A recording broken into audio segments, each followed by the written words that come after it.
Assalamualaikum warahmatullahi wabarakatuh. Shalom, Om Swastiastu, nama budaya dan salam kebajikan.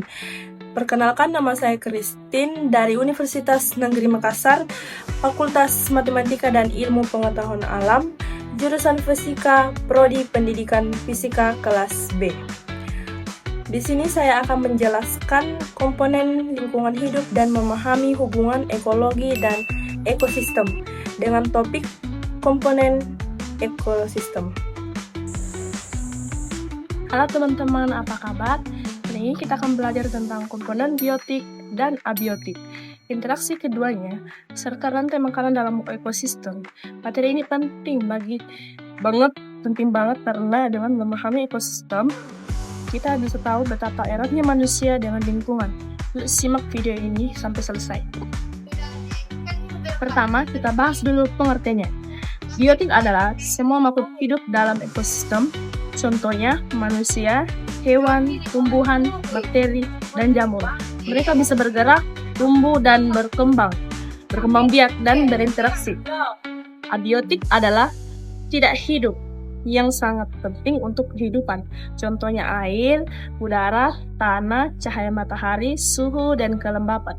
Tanpa komponen abiotik, makhluk hidup tidak bisa bertahan hidup. Jadi biotik dan abiotik itu saling melengkapi.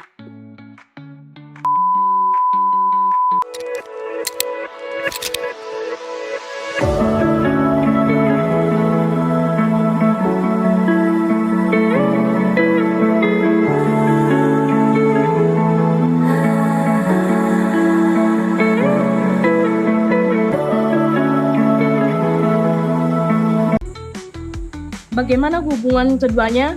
Yuk kita lihat beberapa contoh. Tumbuhan butuh cahaya matahari, air, dan tanah untuk melakukan fotosintesis.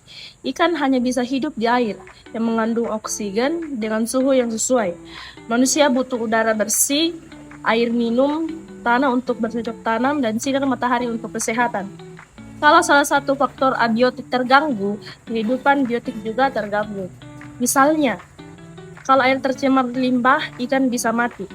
Lalu rantai makanan juga akan rusak. Selain dengan abiotik, komponen biotik juga berinteraksi satu sama lain melalui rantai makanan, dimulai dari produsen, yaitu tumbuhan hijau yang bisa membuat makanan sendiri. Lalu ada konsumen, yaitu makhluk hidup yang tidak bisa membuat makanan sendiri. Jadi, harus memakan makhluk hidup lain. Konsumen 1, hewan pemakan tumbuhan, misalnya belalang. Konsumen 2, hewan pemakan hewan kecil, misalnya katak yang makan belalang. Konsumen 3, hewan yang lebih besar, misalnya ular yang makan katak. Terakhir ada penguraian atau dekomposer, seperti bakteri dan jamur, yang menguraikan sisa makhluk hidup menjadi zat hara kembali ke tanah. Contoh rantai makanan sederhana. Rumput dimakan oleh belalang, belalang dimakan oleh katak, ular dimakan oleh elang. Kalau salah satu hilang, keseimbangan rantai makanan bisa terganggu. Jadi, bisa kita simpulkan bahwa biotik dan abiotik adalah dua komponen yang saling berhubungan. Mereka membentuk ekosistem yang seimbang melalui interaksi dan rantai makanan. Kalau kita merusak salah satu, misalnya mencemari air atau menebang hutan sembarangan, maka ekosistem bisa terganggu. Oleh karena itu, mari kita sama-sama menjaga lingkungan supaya kehidupan tetap seimbang dan berkelanjutan.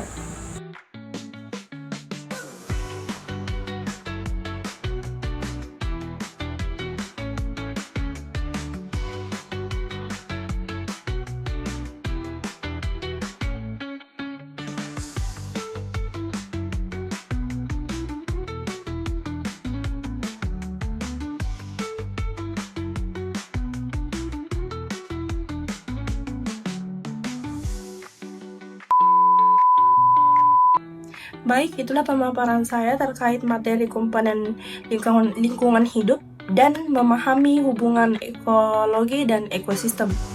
Sekian dan terima kasih. Wassalamualaikum warahmatullahi wabarakatuh.